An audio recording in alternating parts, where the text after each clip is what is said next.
சர்க்கரை துறை விதை கரும்பு மானிய திட்டம்.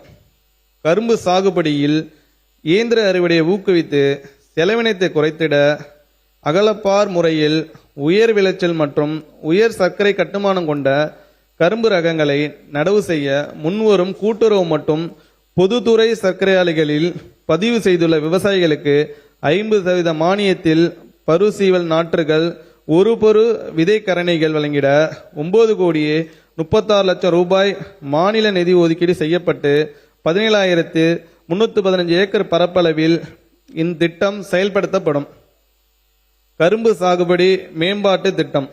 கரும்பு சாகுபடி பரப்பை அதிகரிக்கவும் சாகுபடி செலவை குறைக்கவும் கரும்பு சாகுபடி மேம்பாட்டு திட்டம் செயல்படுத்தப்படும்.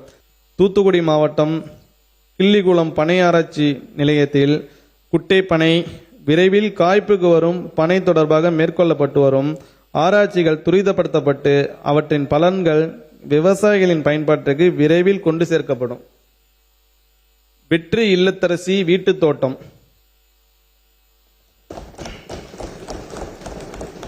வீட்டு தோட்டங்களில் ரசாயன உரங்களை பயன்படுத்தாமல் இயற்கை உரங்களை பயன்படுத்தி நச்சுத்தன்மையற்ற பழங்களும் காய்கறிகளும் உற்பத்தி செய்யப்படுவதால் ஊட்டச்சத்து பாதுகாப்பு உறுதிப்படுத்துவதுடன் சுற்றுச்சூழல் மாசுபடுவதும் குறைகிறது.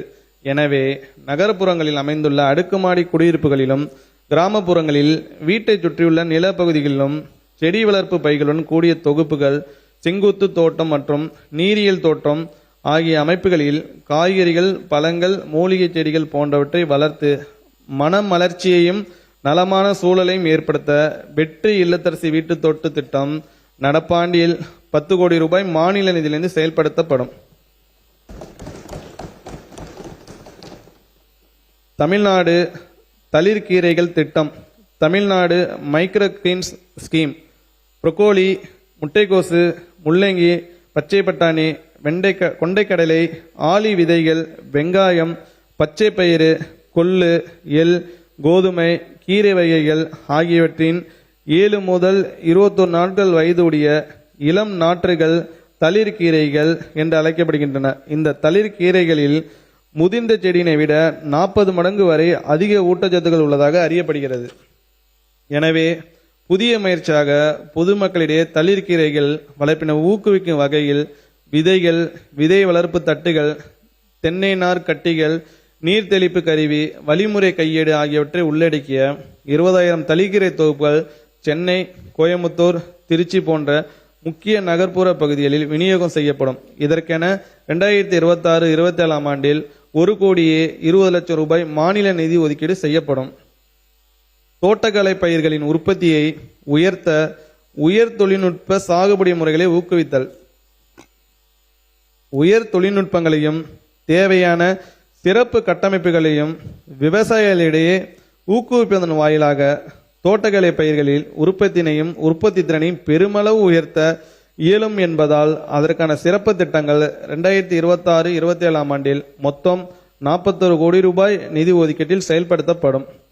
சாமந்தி மலர் சாகுபடியில் பருவநிலை மாறும் காலங்களில் சூரிய ஒளி பெறும் கால அளவு பகற்பொழுது மாறுபடுவதால் சாமந்தி உற்பத்தியும் அதற்கேற்ப மாறுபடுகிறது.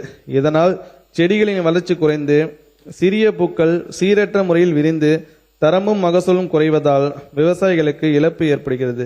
இச்சவாலை எதிர்கொள்ளும் வகையில் சாமந்தி சாகுபடி செய்யும் விவசாயிகளின் கோரிக்கைக்கு இணங்க பருவநிலை மாறுபடும் காலங்களில் தேவையான கூடுதல் ஒளியை ஏற்படுத்தி செடிகளின் வளர்ச்சியை தூண்டுவதன் வாயிலாக பூக்கும் தருணத்தை சந்தை தேவைக்கேற்ப மாற்றுவதற்கு LED விளக்கில் அமைக்கும் திட்டம் நடப்பாண்டில் 5 கோடி ரூபாய் மாநில நிதியில் செயல்படுத்தப்படும்.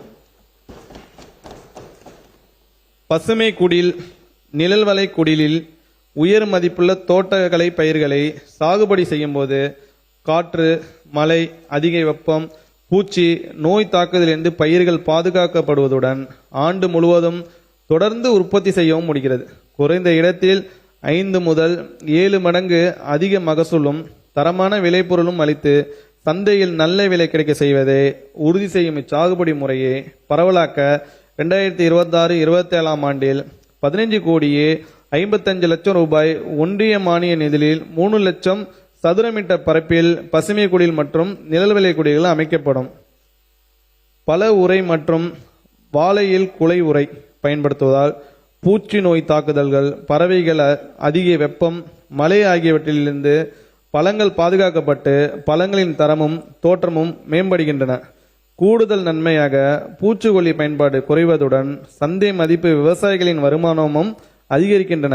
எனவே விவசாயிகளின் கோரிக்கையின் அடிப்படையில் 2026-27 ஆண்டில் 2500 ஏக்கரில் சாகுபடி செய்யப்படும் மா, கொய்யா போன்ற பல பயிர்களுக்கு பல உரையும், வாழைக்கு குல உரையும் 2,50,00,000 ரூபாய் நிதியில் வழங்கப்படும்.